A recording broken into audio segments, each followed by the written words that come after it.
Good morning, everyone, and welcome to First Things First. I got smiles from Kevin Wiles. I'm bright as yellow this morning. Antoine's already laughing, and there's Nick Wright. We got a lot of splaining to do from Nick Wright, but we have a great show for you today on a Tuesday morning. Coming up, it was a night of top-seeded upsets in the NBA. How should Bucks fans be feeling this morning? Hey, how should Lakers fans be feeling? How should our guy Nick be feeling? We'll find out soon enough. How were the Houston Rockets able to dominate last night without Russell Westbrook in the lineup? We will find out. And in the NFL, who do you think is under more pressure going into this season, Cam or Tom Brady? We will find out, but we start with the presumed pressure that our guy Nick Wright is under. Blazers, Lakers, game one of the NBA Finals. Top seed versus bottom seed out west. But nobody stuck to that script. Lakers struggled on offense as they have all bubble long, and the Blazers stuck to their favorite time of day, which Wilds will tell you is Dame time, they have all bubble long. Dame time.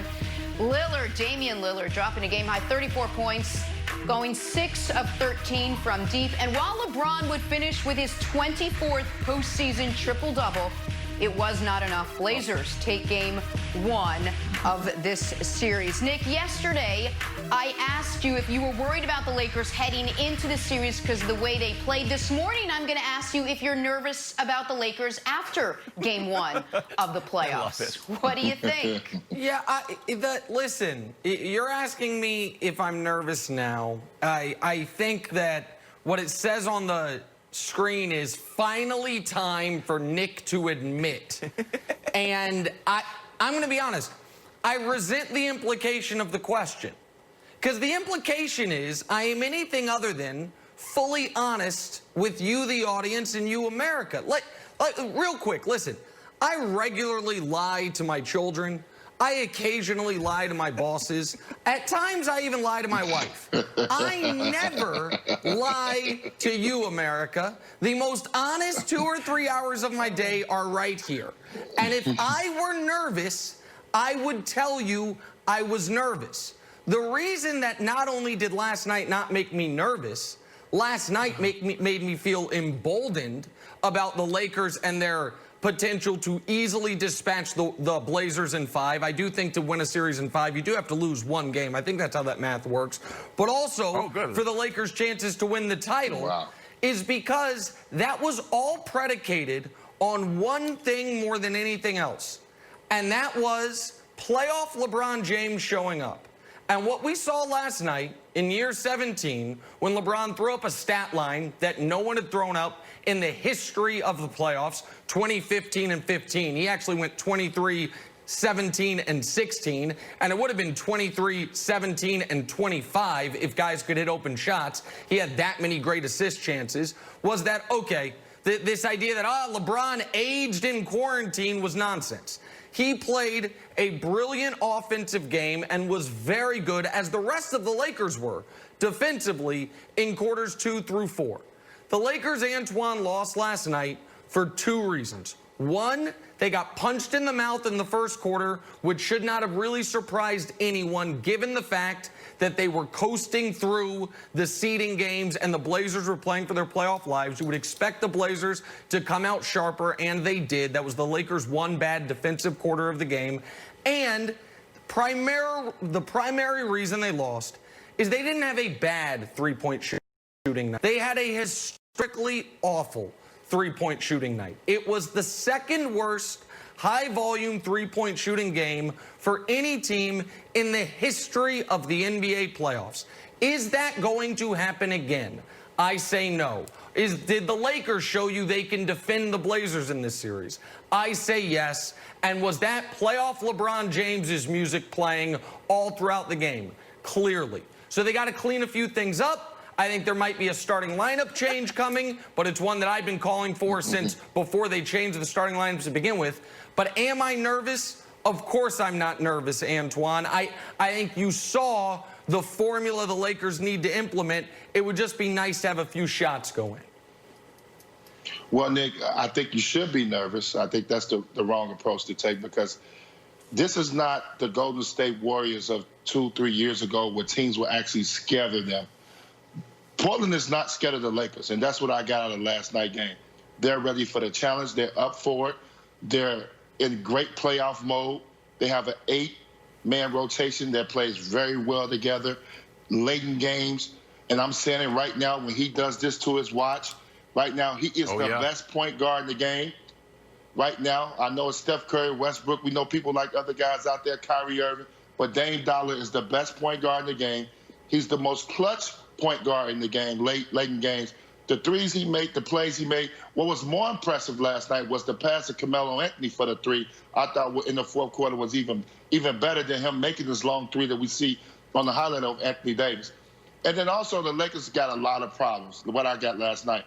And we haven't talked about this, but we may have to talk about the coaches. Frank Vogel versus Terry Stout.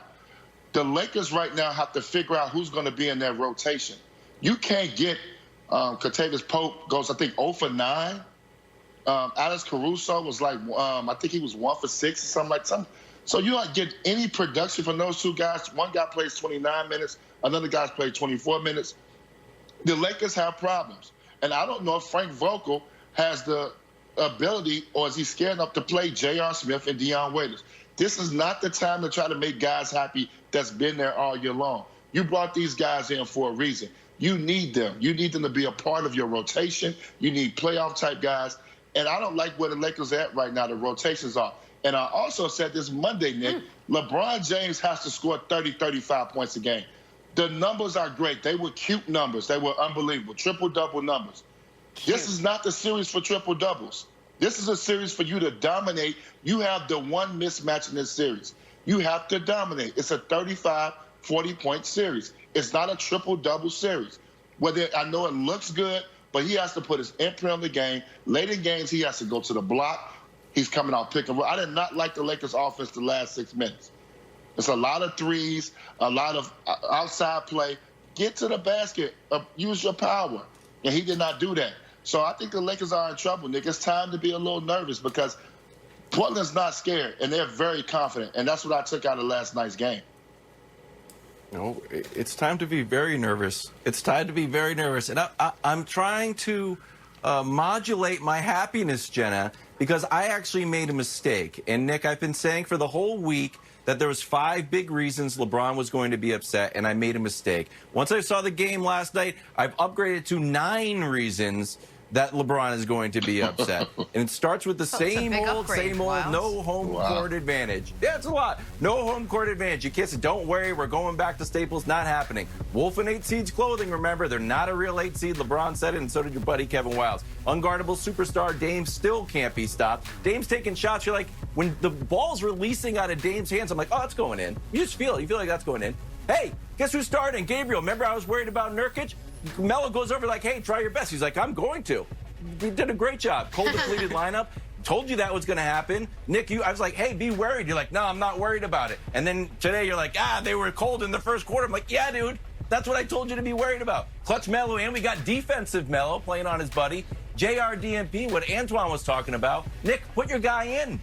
Put him in. Danny Green, how many shots are we going to have Danny Green miss? Dion played 1 minute, and JR played 0, and Whiteside had 5 big blocks. It was just one big one on LeBron. It's just fantastic. But, Nick, specifically, I want JR to play. I know you're not nervous, and you refuse to, like, move off of your I'm not nervous, statue.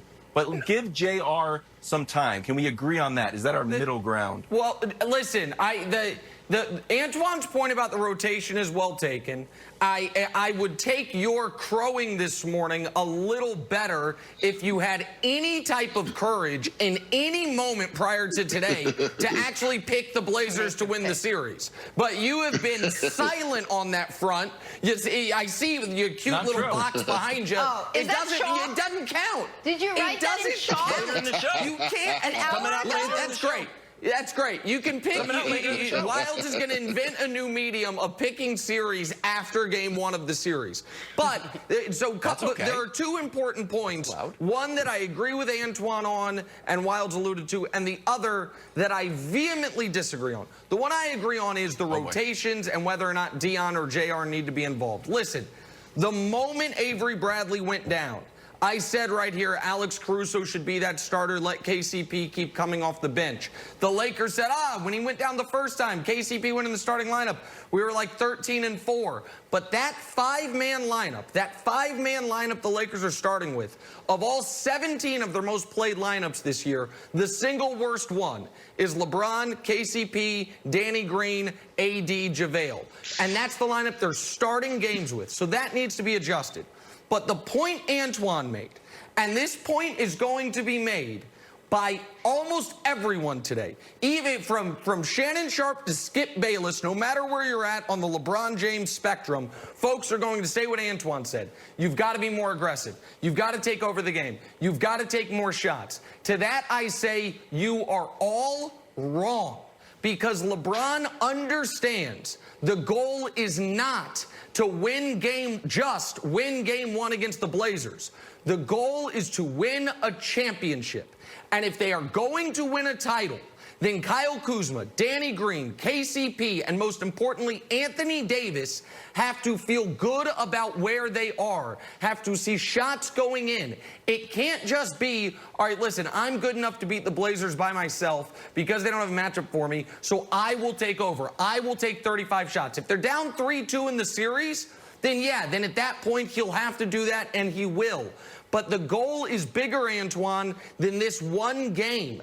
And if you're trying to win 16 of these, his approach of getting other people involved is the only way to go about it. It's the only way for the Lakers, in my eyes, to be able to win the title. So everyone's going to, by the way, agree with Antoine, and everyone's going to say I'm wrong. But I will. LeBron did that intentionally, and even though they lost, I think it's the right approach.